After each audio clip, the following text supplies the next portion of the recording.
Name is Jacqueline Darnall. I'm 45 years old. Last month, my parents walked uninvited into an art gallery at the University of Southern Maine. They hadn't called me in 6 years. Not when my husband died. Not when I was left raising a nonverbal autistic son alone. Not once. But when my son's painting sold at auction for $3 million, they suddenly remembered they had a daughter. They came smiling, expecting reconciliation. A photograph, maybe a share of the money. A chance to stand beside the prodigy grandson they'd never bothered to meet. What they didn't know was that I had prepared something for that night.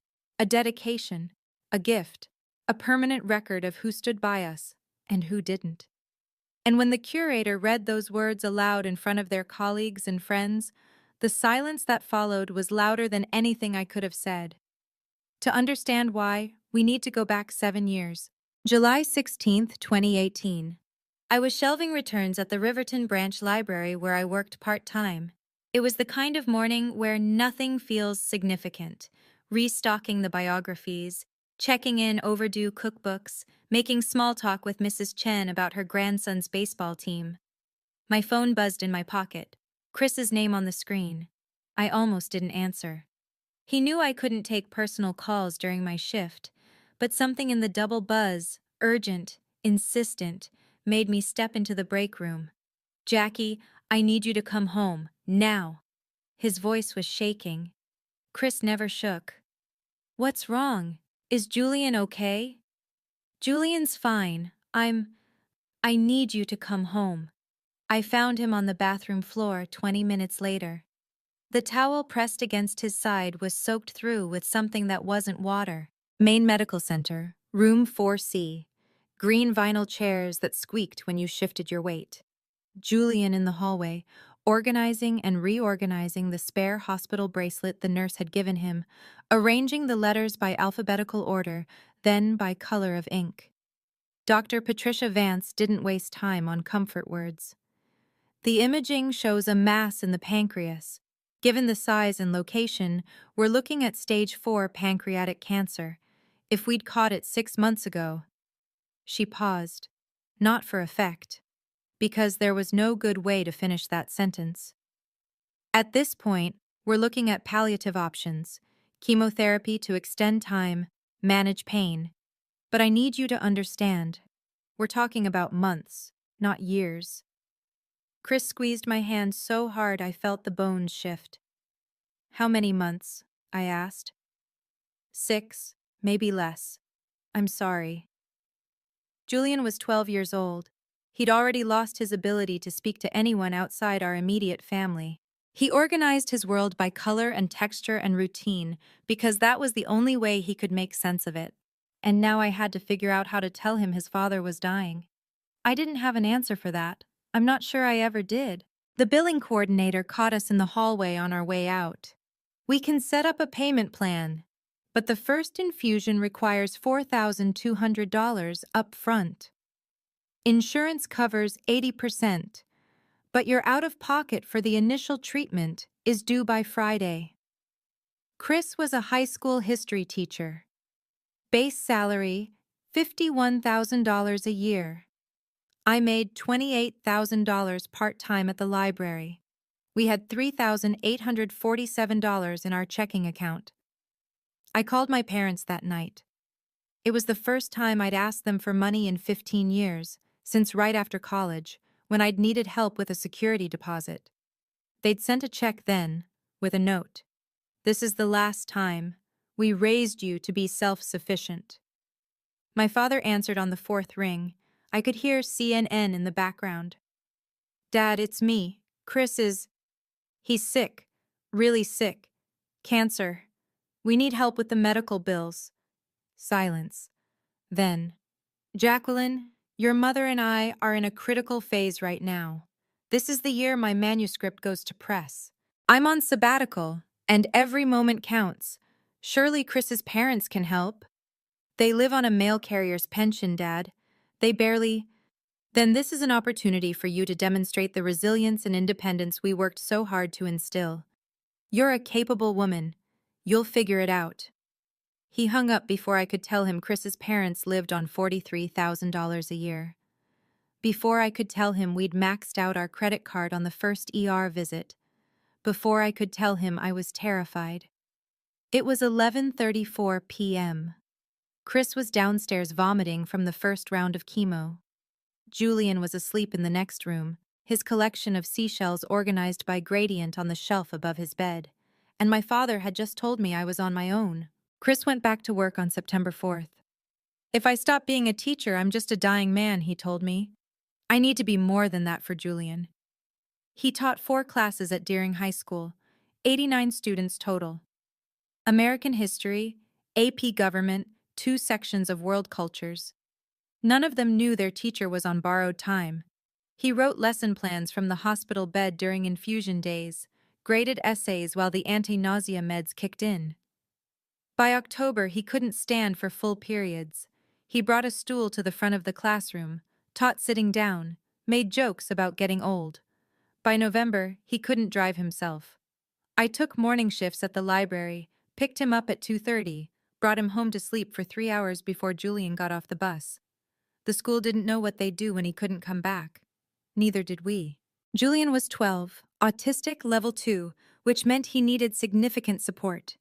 He'd been mostly nonverbal since age 4, though he could speak when he felt safe, just not to teachers, not to therapists, not to strangers.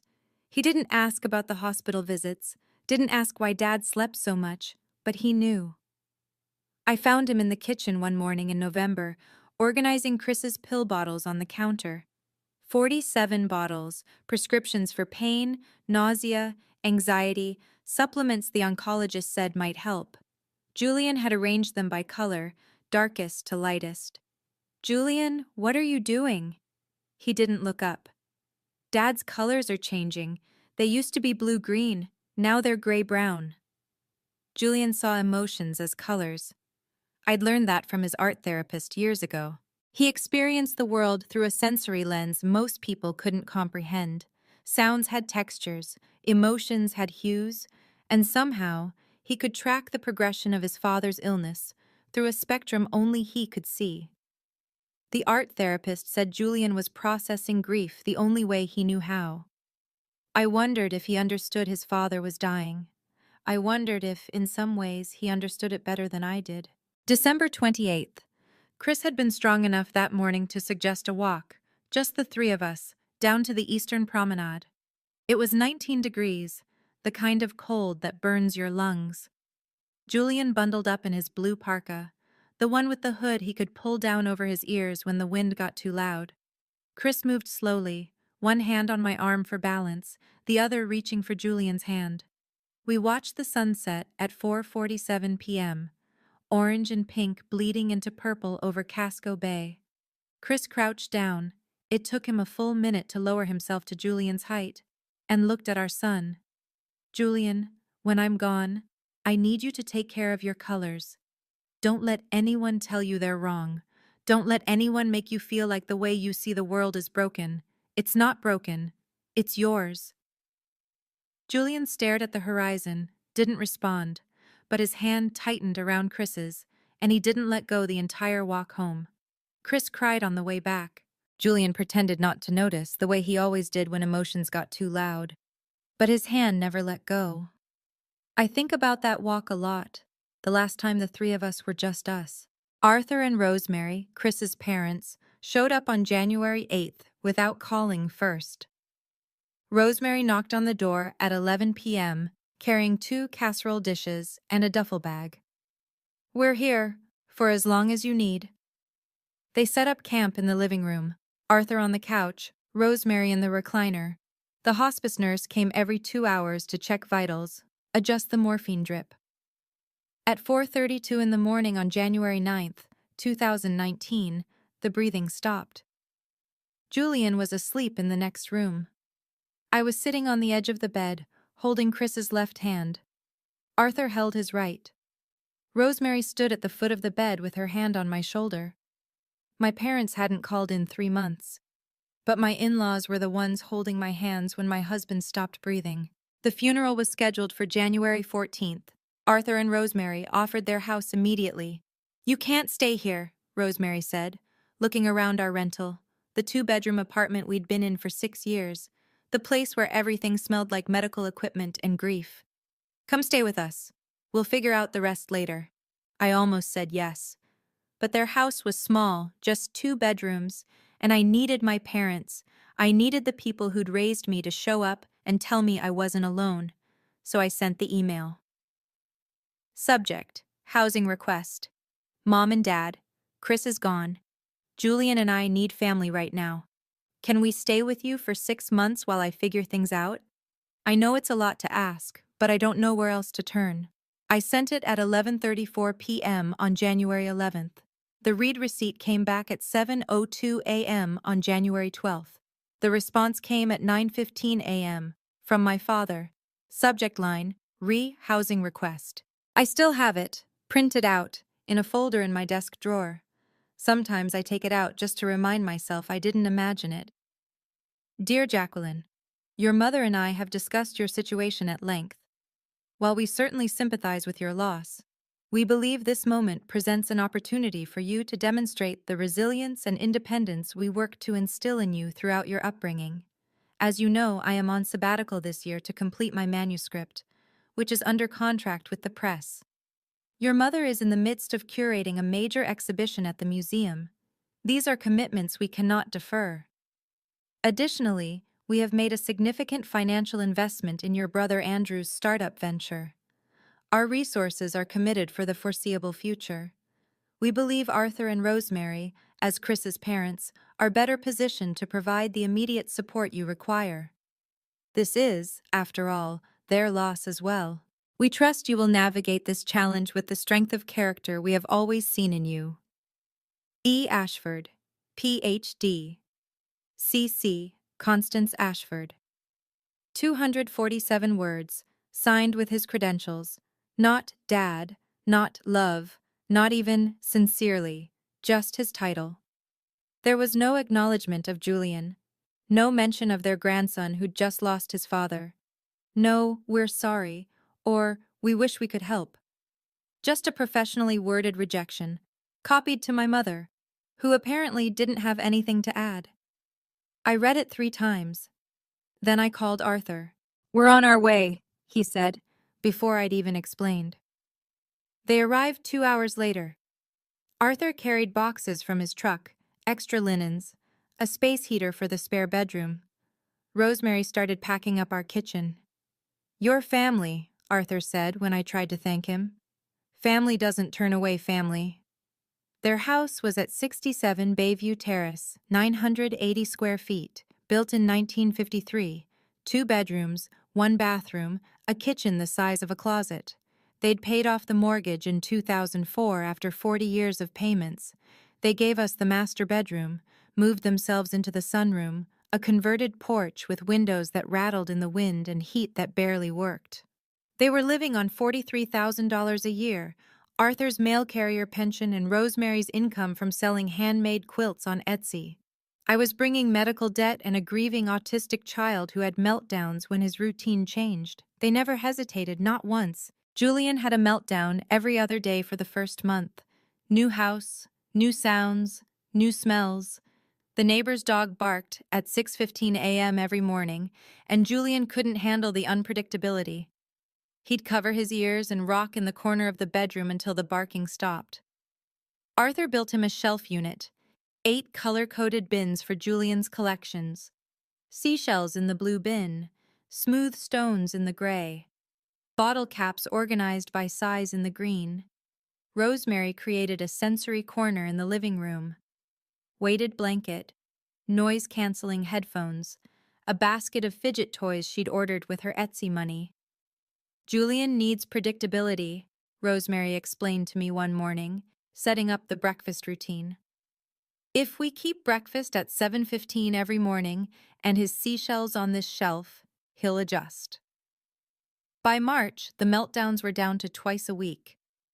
By April, Julian had started arranging Arthur's mail by color when it came through the slot. Arthur never complained about the noise. Not when Julian paced the hallway at 2 a.m., not when he had a meltdown in the grocery store, Not when he accidentally broke one of Rosemary's favorite mugs during a particularly bad sensory overload. "He's processing," Arthur would say. "We've got time." I took a part-time bookkeeping job that let me work from home, 20 hours a week, $2,100 a month. I gave Arthur and Rosemary $800 for groceries and utilities, paid $300 a month toward the medical debt, $43,680 total, after insurance and Chris's small life insurance policy covered what they could. By April, the balance was down to $41,880. Arthur refused to take more money. "We don't need rent, Jackie. We're managing." They weren't managing. Not really. I found out later, years later, that they'd been skipping medications to save money. That Rosemary had stopped going to her annual checkup because the copay was too high. That Arthur had quietly taken out a small loan to cover the property taxes they were struggling with. But they never told me. Never asked for help. They just kept showing up. Kept making breakfast at 7:15. Kept building Julian shelves. The library called in June to offer me a full-time position with benefits. I turned it down. Julian needed me home by 3 p.m. when his special education bus dropped him off. Needed the routine. Needed the predictability. Some things matter more than money. Rosemary had been selling handmade quilts on Etsy for 3 years. She made about $800 a month, enough for her craft supplies and a little extra. I'd worked in a library. I knew how to photograph books to make them look appealing. I figured quilts couldn't be that different. "Let me take pictures of your work," I told her one afternoon. "I think we can do better than phone photos." We spent a Saturday staging her quilts, draping them over the porch railing with the ocean in the background, folding them on a vintage chair Arthur had found at a yard sale, arranging them in natural light. The new photos went up on Monday. By Friday, she'd sold 3 quilts. By the end of May, she'd sold 23, a new record. Revenue jumped from $800 to $1,650 a month. "Jackie, you have an eye for this," Rosemary said, scrolling through her shop analytics. "These photos make my quilts look like art." Arthur started taking handyman jobs on Saturdays. Fixing decks, repairing fences, installing shelves. An extra $400 or $500 a month. None of us said it out loud, but we all knew we were supporting each other, filling in the gaps, making it work because we had to, because that's what family does. The school counselor emailed me in September. Subject: Concerns about Julian. "Mrs. Darnall, Julian has been drawing during every free moment, before class, during lunch, in the resource room. The images are concerning. Very dark colors, chaotic patterns. Has something happened at home that we should know about?" I stared at the email for a long time. Something had happened. Julian's father had died. But I'd told the school that in February, they'd sent a card, offered counseling. Julian had refused to talk to the counselor, so they dropped it. Now they were concerned because he was drawing. I wanted to write back. He's processing grief the only way he knows how. Leave him alone. Instead, I wrote, "Thank you for your concern. We're working with his therapist. Please continue to allow him access to art materials." Julian had filled 14 sketchbooks since Chris died. All black, brown, gray, chaotic swirls, no recognizable shapes, just grief, made visible. Rosemary found the sketchbook in September. Julian had left it open on the kitchen table, page 47, a drawing that was different from the others. "Jackie, come look at this." It wasn't chaotic, it was layered, carefully layered, blue-green at the edges, fading through a dozen shades into gray-brown at the center. "I think this is Chris," Rosemary whispered. It wasn't a portrait. There was no face, no body, no recognizable human form, but it was Chris. The exact color progression Julian had described months ago. Blue-green fading to gray-brown. He'd drawn his father's dying in color. And somehow, in translating grief into gradients, he'd created something beautiful. "What if it's not just therapy?" Rosemary asked Arthur one night, after Julian had gone to bed.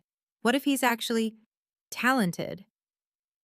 She'd been researching art therapy for autistic children, found articles about savant artists, about autistic painters who saw the world in ways neurotypical people couldn't access. In October, she used her Etsy money to buy Julian a real canvas, 16 by 20 inches, pre-primed, basic acrylic paints from Blick Art. Total cost, $47. She set it up on the kitchen table without saying anything, just left it there with a note, for Julian. No rules, just paint. He touched the blank canvas for 20 minutes before making the first mark. When he didn't stop for 6 hours. I checked out the maximum number of books the library allowed, 50 at a time, using my staff privileges. Rothko, The Late Works, Kandinsky, Compositions, Abstract Expressionism, A Critical Record, Color Theory for Artists. Julian studied them like textbooks. Sat on the floor of the living room with books spread around him in a semicircle, organized by color of the cover, then by size, then by subject. "Mom, Rothko saw music," he said one afternoon, a rare moment of unprompted speech. "I see feelings. Is that the same?" "I think it's better," I told him. The children's librarian noticed after the third cycle. "Your son is checking out graduate-level art theory. How old is he?" 13. Remarkable.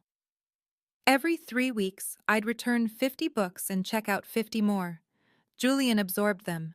Didn't copy the techniques. He couldn't follow instructions in that literal way. The PDA made him shut down under direct demands. But he absorbed the concepts. Let them filter through whatever unique neurological process turned emotions into color in his mind. And then he painted. March 2020, COVID lockdown. For most people, it was a nightmare. For Julian, it was structure. No school, no unpredictable social demands, no fluorescent lights or cafeteria noise, just home, just routine, just art. He watched YouTube tutorials 8 hours a day, abstract painting techniques, color mixing, layering, texture. He filled 12 sketchbooks between March and June. I found a comment he'd left on one of the tutorial videos. "This technique helps me paint what sadness looks like." "Thank you." The channel owner had responded, "Please share your work. I'd love to see it." Julian never did. He didn't paint for recognition. He painted because his brain required it the way other people require sleep. Arthur built him an easel from scrap lumber he'd salvaged from a job site, sanded it smooth, stained it a warm honey color. Julian cried when he saw it. One of 3 times I'd seen him cry since Chris died.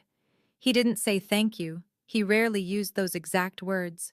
But he touched the wood carefully, tracing the grain with his fingers, and then he set up his first real canvas on it. That painting, untitled, 18 by 24 inches, is still hanging in my bedroom. Canvas and paint are expensive. Professional-grade acrylic, $12 to $18 per tube. Canvas, $15 to $40 depending on size. Brushes, mediums, varnishes, it added up fast. I cut my medical debt payment from $300 to $100 a month, took the extra $200 and made it Julian's art budget. Arthur started haunting the sale bins at Utrecht Art Supplies in Portland. "Got him 12 tubes of professional-grade acrylic for $63, he announced one Saturday, triumphant. Closeout sale, colors he doesn't even have yet." By December 2020, Julian had completed 8 finished paintings. We stacked them in the bedroom we shared, Julian and me in the master bedroom. Arthur and Rosemary had given up. I'd wake up at 2 a.m. sometimes and find Julian sitting on the floor staring at them, rearranging them by what he called emotional temperature. I didn't understand the system, but I trusted it. March 13th, 2021, Monument Square Farmers Market. Rosemary had the idea to rent a booth, $25. We displayed 6 of Julian's paintings on a folding table, propped up against stacks of her quilts. I sat in a folding chair, trying not to hope too hard that someone would notice. At 11:30, a woman stopped. 70s, silver hair in a messy bun, paint-stained jeans. She stared at Julian's paintings for a full minute without speaking. Then she crouched down in front of Julian, who was sitting on the ground organizing smooth stones he'd found in the parking lot. "Who painted these?" Julian didn't answer. Eye contact with strangers was impossible for him. "My son did," I said. "They're extraordinary." She looked at me. "I'm Iris Callahan. I used to paint in New York. Stopped 20 years ago, but these—" She gestured at the paintings. "These remind me why I started." She pulled out a business card, wrote her cell number on the back. "I don't teach, I witness. If your son would let me witness him paint, I'd be honored." Julian didn't look up from his stones, but his hands stopped moving. He was listening. Iris's studio was at 1847 Congress Street, Unit 4B, a converted warehouse space with north-facing windows and concrete floors. "Thursdays, 2 to 5, she said when I called her that night. "No charge, no expectations. If he wants to paint, he paints. If he wants to sit and stare at the wall, he can do that too. I'm not doing this for him, I'm doing it for me.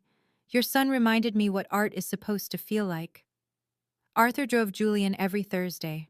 Rosemary packed snacks, the specific ones Julian could tolerate, the textures that didn't trigger sensory overload, fruit pouches, string cheese, pretzels in a sealed bag. I wondered sometimes if my parents even knew what foods Julian could eat, if they'd ever asked about his routines, his needs, his world. But I already knew the answer to that. The first card came in December 2019. Pre-printed message, wishing you peace in the new year. Printed signature, the Ashfords. No handwritten note, no mention of Chris, no acknowledgement that their daughter had just buried her husband, no question about their grandson. Just a generic card from the museum gift shop where my mother worked. I put it in a drawer. The second card came in 2020. Identical design, same printed signature. The third came in 2021. In 2022, no card came at all. I didn't notice until February. And when I realized it, I felt nothing. They'd made their choice. I'd made mine. I didn't block my parents on Facebook. I probably should have. But some part of me, the part that still remembered being their daughter, kept checking. Edmund's book was published in May 2021. Discourse and Democracy, Deliberation in the Public Sphere. Hardcover, $34.95. The acknowledgments page thanked Andrew, my brother, for intellectual curiosity that makes our family proud. I got one sentence buried in the middle, and to Jacqueline, for her early support. My early support, as if I'd contributed a proofread and nothing more. Andrew got a paragraph. I got erased. Julian didn't exist. Constance curated exhibitions at the Portland Museum of Art. I saw the announcements, saw her quoted in the Portland Press Herald, saw her attending galas and photos tagged by the museum's social media. Not once did she mention having a grandson. Not once did she acknowledge that her daughter was raising an autistic child alone. They had lives, full public, accomplished lives. We just weren't in them. July 19th, 2022, 2:34 in the afternoon. I took Julian to the Portland Museum of Art. Free admission for residents on Friday afternoons. He liked the European gallery. Something about the symmetry of the frames. I was standing in front of a Monet when I saw her. My mother. 40 feet away, talking to a colleague. Our eyes met. 3 seconds. I counted. Then she turned to the man next to her and laughed at something he'd said.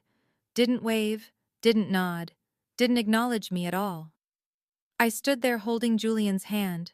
He was 16, non-verbal in public, stimming with the museum map they'd given him at the front desk, folding and unfolding it in a specific pattern.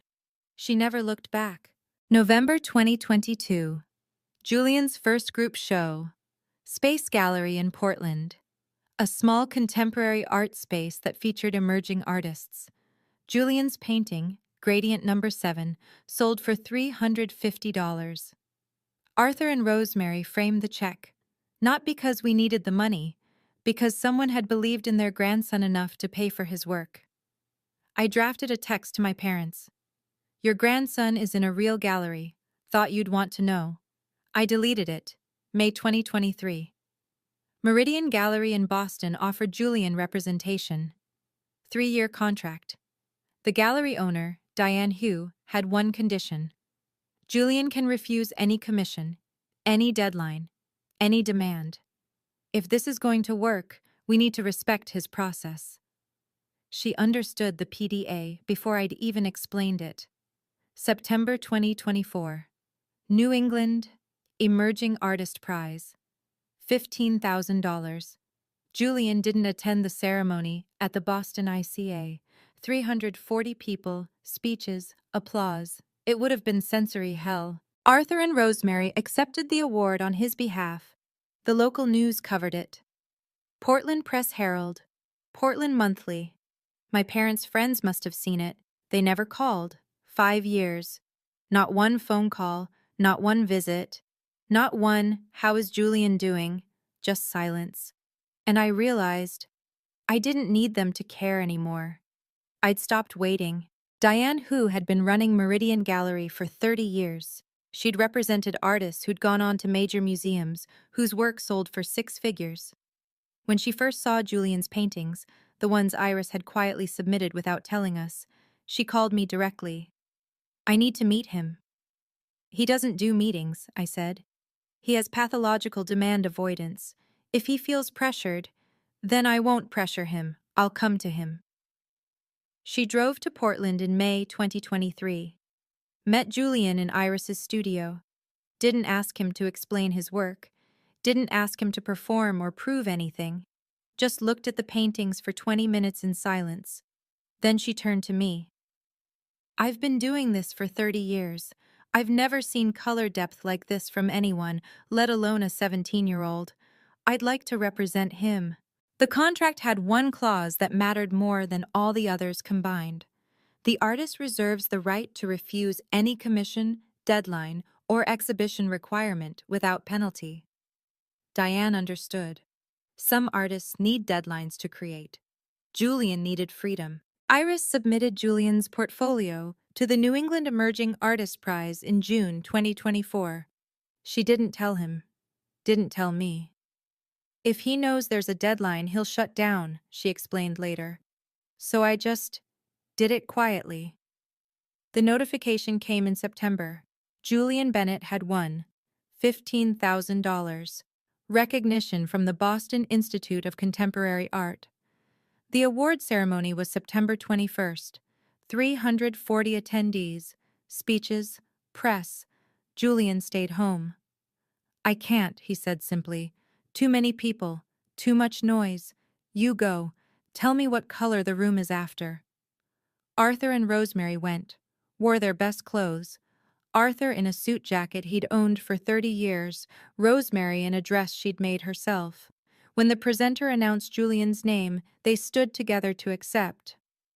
"Our grandson is an extraordinary artist," Arthur said into the microphone, hands shaking. "And we're honored to be his family." The room applauded. I watched the video later, sent by a friend who'd been there. Arthur and Rosemary looked so proud, so completely, radiantly proud. I thought about my parents, who'd never once asked to see Julian's work, and I felt nothing but peace. Julian started the painting in January 2024. 72 by 96 inches, museum scale, mixed media, acrylic, oil pastels, charcoal, layers of texture built up over months. He worked on it obsessively, 3 hours a day, sometimes 4. Never rushed, never forced. Iris counted the layers. 119. Individual layers of color, each one transparent enough to let the ones beneath show through. The materials alone cost $890. In August, he set down his brush and stepped back. "This is what it looked like when Dad's colors stopped," he told Iris. She cried when she saw it finished. "This needs to be in a museum," she said. "But first, it needs to be seen." Diane agreed. "I'm calling Beacon House Auctions." September 18th, 2025. A producer from NPR's All Things Considered called Diane's Gallery. We want to do a story about Julian Bennett, the autistic artist who paints emotions. Can we interview him? He doesn't do interviews, Diane said. Can we interview his mother? They sent a reporter to Portland.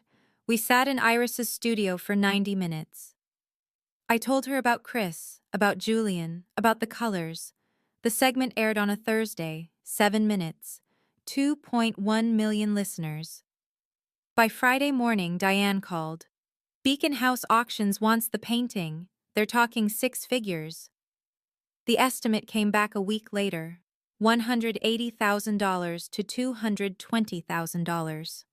Arthur looked at the paperwork like it was written in a foreign language. Jackie, that's more than our house cost. Julian stared at his painting, hanging in Diane's gallery under professional lighting.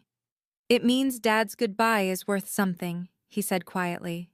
And I realized he wasn't talking about money. Beacon House Auctions, Boston. October 28th, auction date. The specialists examined the painting for 2 hours, took photographs, measured the layers with some kind of specialized equipment. This is museum-quality work, the lead specialist told us. The narrative alone will drive bidding. Autistic teen artist, painting his father's death, synesthesia confirmed by neurologists. But the technique itself is extraordinary. We're very confident in the $180,000 to $220,000 range. Lot number 52.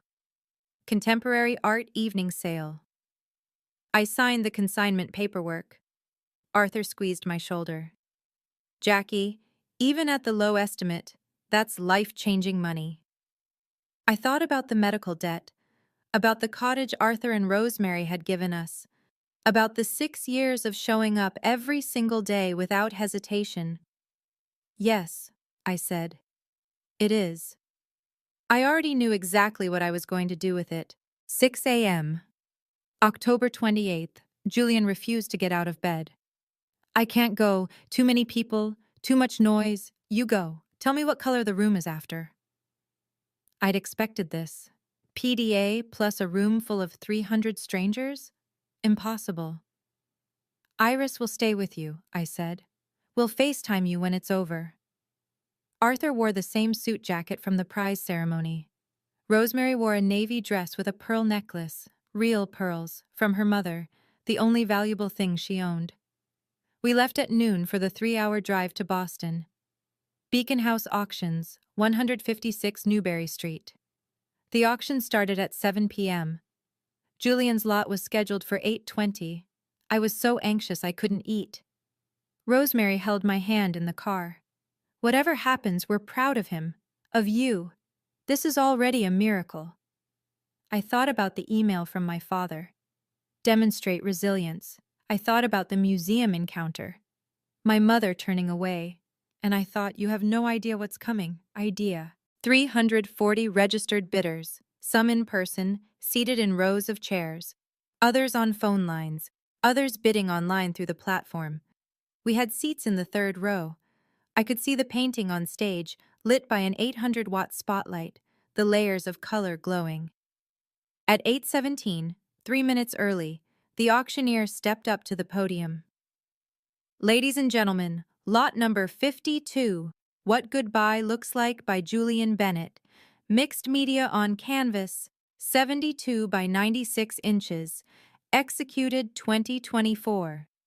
He paused, looked at the room. This is an extraordinary piece.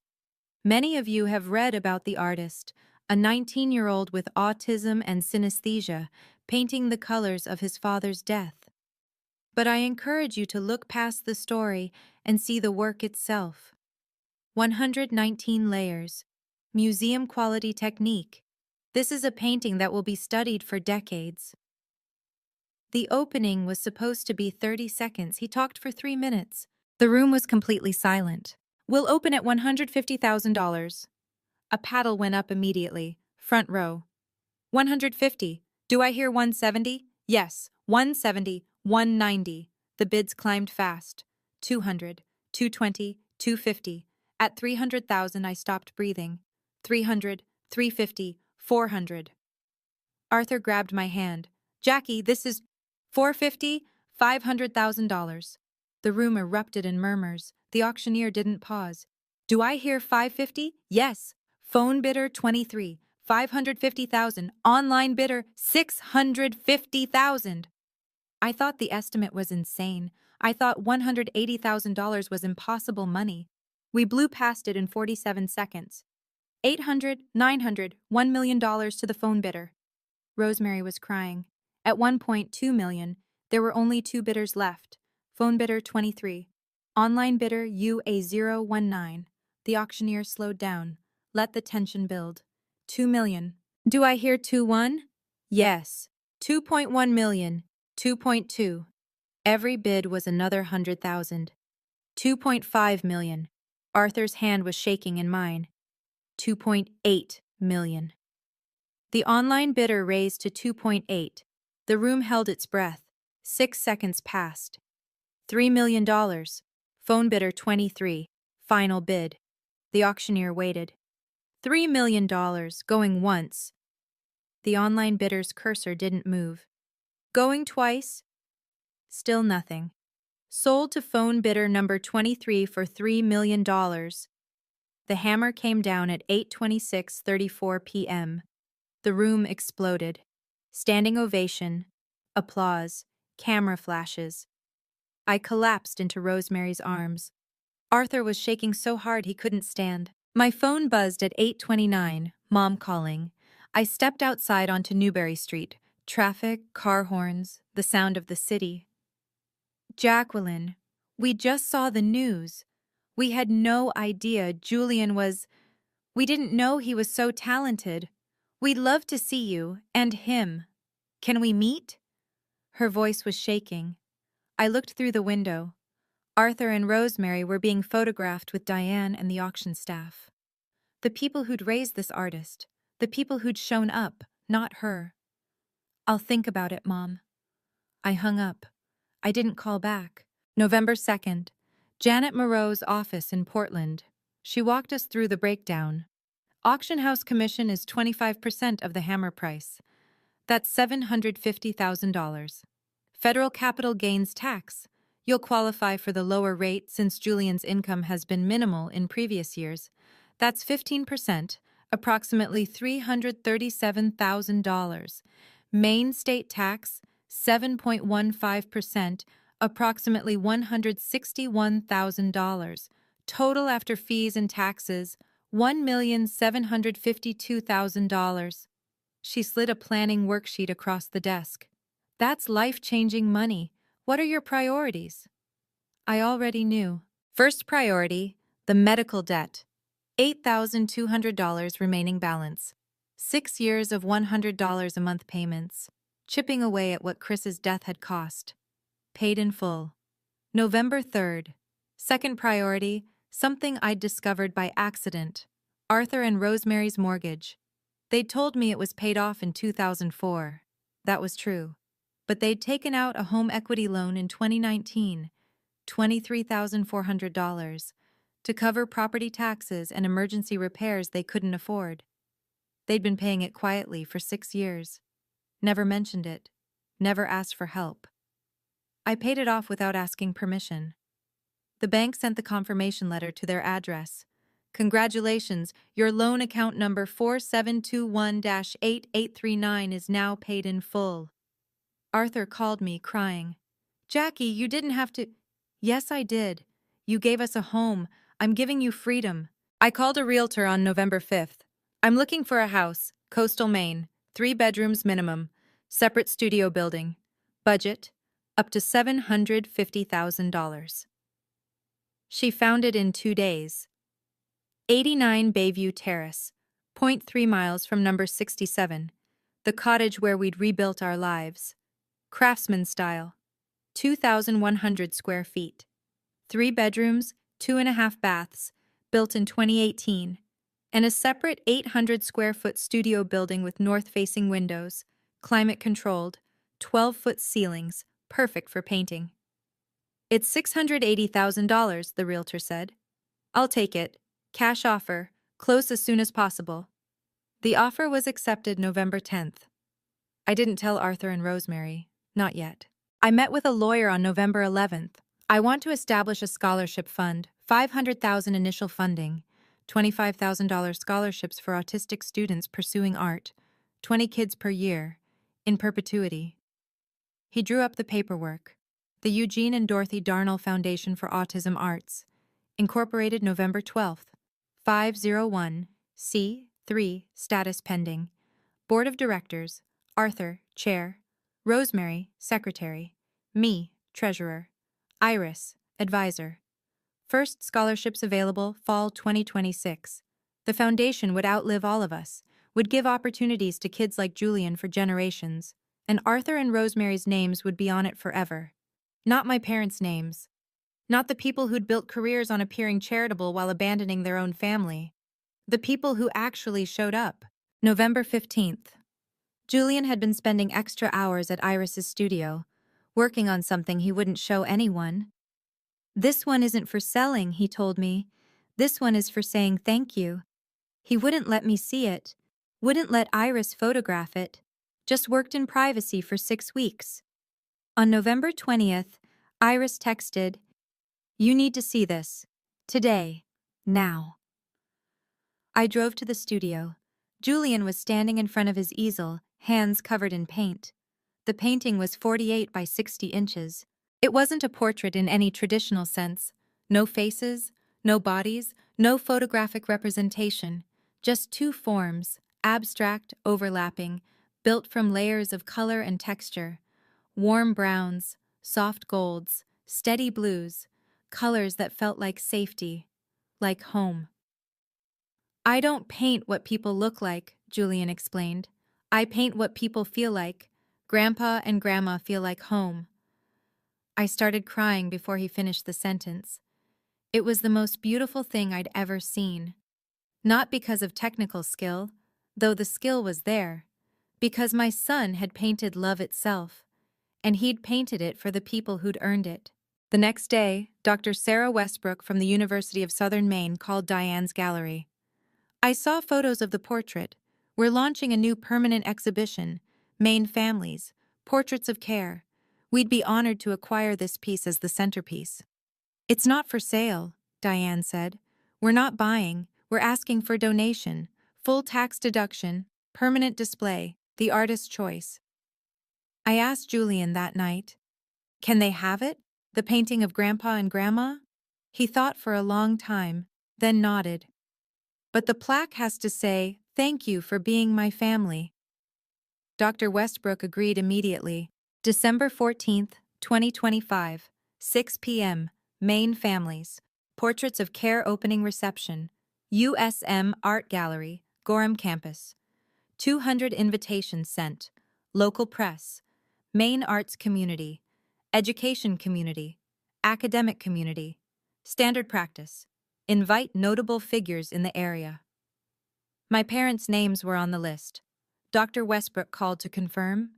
"Should I remove Edmund and Constance Ashford? I know they're your parents, but if this is uncomfortable—" "Leave them on," I said. I wanted them there. I wanted them to see. November 28th, 2025. 6 people crammed into 980 square feet. Me, Julian, Arthur, Rosemary, Iris. Diane from the gallery. Mrs. Patterson from next door brought a pie. 7 people total. Folding table in the dining area, 12 feet by 10 feet. Turkey that cost $43. It was perfect. "Next year we'll have room for a proper table," Rosemary said, setting out mismatched chairs. "But this year, this is perfect." Julian sat between Arthur and Rosemary. Not the grandparents he shared blood with, the ones who'd earned the title.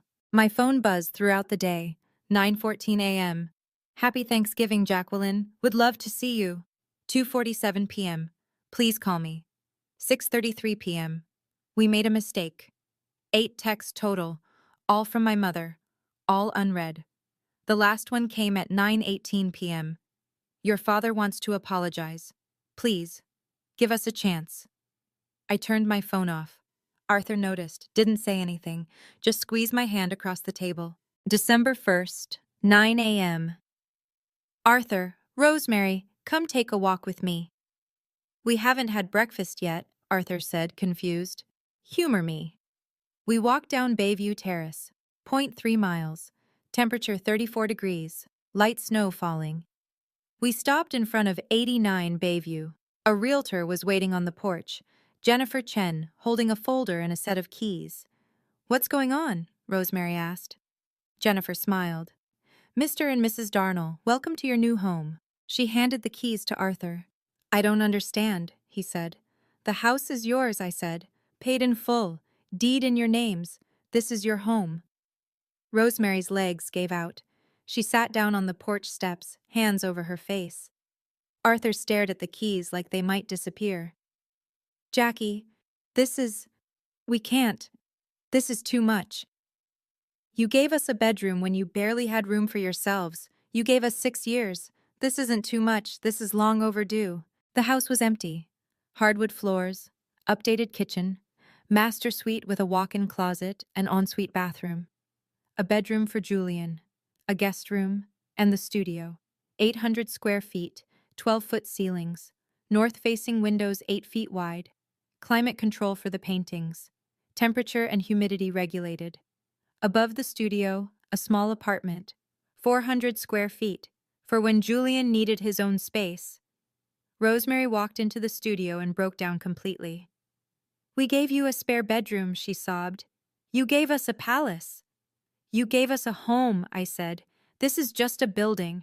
In the studio, I pulled out the incorporation papers. There's one more thing. I handed Arthur the letterhead. The Eugene and Dorothy Darnall Foundation for Autism Arts. Board of Directors, Arthur Darnall, Chair. Rosemary Darnall, Secretary. Jacqueline Darnall, Treasurer. Iris Callahan, Advisor. Mission: to provide $25,000 annual scholarships to neurodivergent students pursuing visual arts. 20 scholarships per year, funded in perpetuity. Arthur read his name, then Rosemary's. A mail carrier, he whispered. On a foundation board. No, Dad. A grandfather who showed up every single day. That's who you are. He cried. Rosemary cried. I cried. Julian, when we told him later, organized the foundation paperwork by color and said, now more kids can paint their feelings.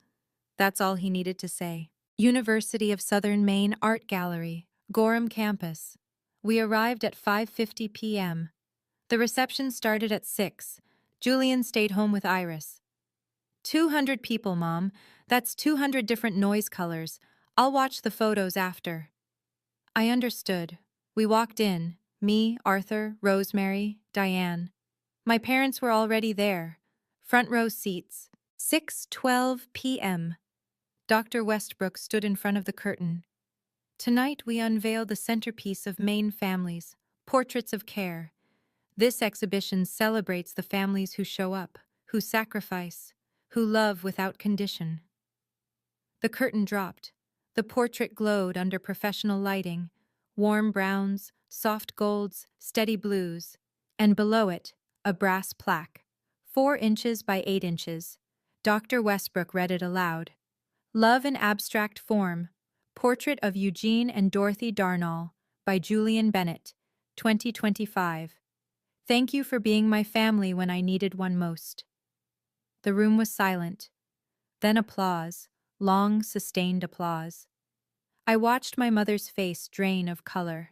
Dr. Westbrook continued, this portrait honors Eugene and Dorothy Darnall, who opened their home and their hearts to their grandson and daughter-in-law during their darkest time. They didn't have much, but they gave everything. This is what family looks like. Not just blood relation, not just obligation, but choice, showing up, sacrifice. She said the word family 7 times in the speech. She said sacrifice 4 times. The cameras panned to Arthur and Rosemary.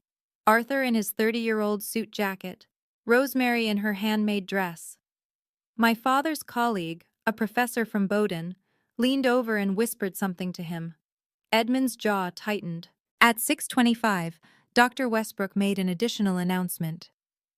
We're proud to partner with the Eugene and Dorothy Darnall Foundation for Autism Arts. This foundation will provide $25,000 annual scholarships to neurodivergent artists. 20 students per year. Led by Arthur and Dorothy Darnall, this foundation represents the best of Maine values: community, care, and belief in every child's potential. The room stood, applauded. Arthur and Rosemary were crying. My mother was staring at the floor. Her museum, the one where she'd worked for 23 years, was celebrating someone else's family, someone else's sacrifice, someone else's love, and everyone in the room knew exactly who was absent from that story. 7:03 p.m., reception area. I was getting punched when my mother appeared beside me. "Jacqueline, please, can we talk? We didn't know Julian would. We didn't realize." Her hand was trembling. The wine glass shook. I looked at her, really looked at her. She looked old, tired, and for the first time in my life, uncertain. "Didn't realize what, Mom? That he was talented? Or that he was worth your time?" "We made a mistake. You had 6 years to call, 6 years to visit, 6 years to ask how your grandson was doing. You didn't need to know he'd sell a painting for $3 million. You just needed to care. We do care. You care now, because it's convenient, because people are watching." Her eyes filled with tears. "Please, we want to make it right. You can't. That time is gone. But you can leave Arthur and Rosemary alone to enjoy their night. They earned this. You didn't." My father joined us. Professor voice, reasonable gestures. "Jacqueline, I think we can all agree that, emotions aside, we should discuss." "No, Dad. We're done discussing. You discussed yourself out of our lives 6 years ago." "That's not fair." January 12, 2019. Subject: housing request. 247 words explaining why you were too busy to help your widowed daughter and autistic grandson. Signed E. Ashford, Ph.D. No love, no sorry, just your credentials. I pulled out my phone. I kept it. Would you like me to read it aloud? I'm sure your colleagues would find it fascinating. His face went white. 3 of his colleagues were standing 15 feet away, pretending not to listen, but they were listening. Everyone was listening. My parents left at 7:14. I watched them walk out. Didn't feel triumph. Didn't feel vindication. Just peace. Arthur found me by the portrait. "Are you okay?" "I'm better than okay. I finally understand. I didn't lose my parents 6 years ago. I just stopped pretending I had them." The reception continued until 9 p.m. 73 people congratulated Arthur and Rosemary personally. Maine Public Radio asked to interview them. They said yes. They talked about Julian for 12 minutes, about his talent, his struggle, his beautiful way of seeing the world. They never mentioned my parents once. They didn't need to. December 25th, 2025. First Christmas in the new house. The living room had 12-foot ceilings. We got a 9-foot tree. Julian organized 14 gifts by wrapping paper color under it, darkest to lightest, left to right. At 10 a.m., he brought 3 small canvases from the studio. "Grandma, Grandpa, Mom, I made you something." 3 abstract paintings, 8 by 10 inches each. Our emotional signatures, he called them. Arthur's was steady blue with brown undertones, reliable, grounded. Rosemary's was warm gold with silver highlights, kind, bright. Mine was green with threads of gray, growing, healing. "These are us," Julian said simply. It was the best gift I'd ever received. 7 people for Christmas dinner. Me, Julian, Arthur, Rosemary, Iris, Diane, Mrs. Patterson with her famous apple pie. We ate at 3 p.m. The dining room table, a real table, 8 feet long, enough room for everyone, was covered in food. I raised my glass at dessert. "This is my family, all of it, right here." Everyone raised their glasses. My phone rang twice during dinner, same number both times. I didn't answer. After dinner, we walked to the studio. Julian had been working on something new, wouldn't show anyone until it was finished. He'd finished it that morning. "This one is called Home," he said. "It's not about a place, it's about people." The painting was 60 by 80 inches, his largest yet. Warm gold, deep blue, steady green, and in the center, barely visible unless you knew to look, 4 figures. Abstract. Overlapping. 2 tall, 1 medium, 1 small. A family. That evening, I found an envelope under the doormat. Handwritten address. No return label. 3 pages. My parents' handwriting. Jacqueline. "We understand if you can never forgive us. We just want you to know. We were wrong. About Chris. About Julian. About you. We're proud of Julian. We're proud of the mother you've become. We're ashamed of the parents we were when you needed us most. We don't expect anything. We just needed you to know." The signature. Mom and Dad. Not E. Ashford, Ph.D. Just Dad. I read it twice. Then I put it in a drawer. Maybe someday I'd answer. Maybe I'd give them a chance to meet their grandson. Maybe. But tonight, I had everyone I needed. 9:47 p.m. I tucked Julian into bed, something I hadn't done in 3 years. He usually hated touch. But tonight, he didn't pull away. "Mom, I know Dad can't see this house, but I think he can see the colors from wherever he is. And I think he's happy we found Grandma and Grandpa." "I think so too, baby. They're not the ones we got born with, but they're the ones we get to keep." He closed his eyes. I sat there for a long time, watching him breathe, thinking about how far we'd come. 10:23 p.m. I stood on the front porch of 89 Bayview, looking down the street at number 67, the cottage where we'd rebuilt our lives in 980 square feet. New renters were moving in January. A young couple. I hoped they'd be as happy there as we'd been. My phone buzzed. Text from Iris. "Collector wants to commission Julian, offering $500,000. Should I tell them no?" I smiled. Some things weren't for sale. I typed back. "Tell them thank you, but Julian's schedule is full." Then I looked up at the stars. Clear winter sky. 28 degrees. Somewhere Chris was watching. I liked to think he could see the colors too. Blood doesn't make a family. Showing up does. Staying does. Loving when it's hard does. We'd made it. Not in spite of the hard parts. Because of the people who stayed through them. Julian painted one more piece that year. He titled it Home. It was the color of belonging, warm and steady and true, blues and golds and greens layered until they glowed. This time, we didn't sell it. We hung it in the living room of 89 Bayview, where everyone who entered could see it, because some things you keep forever.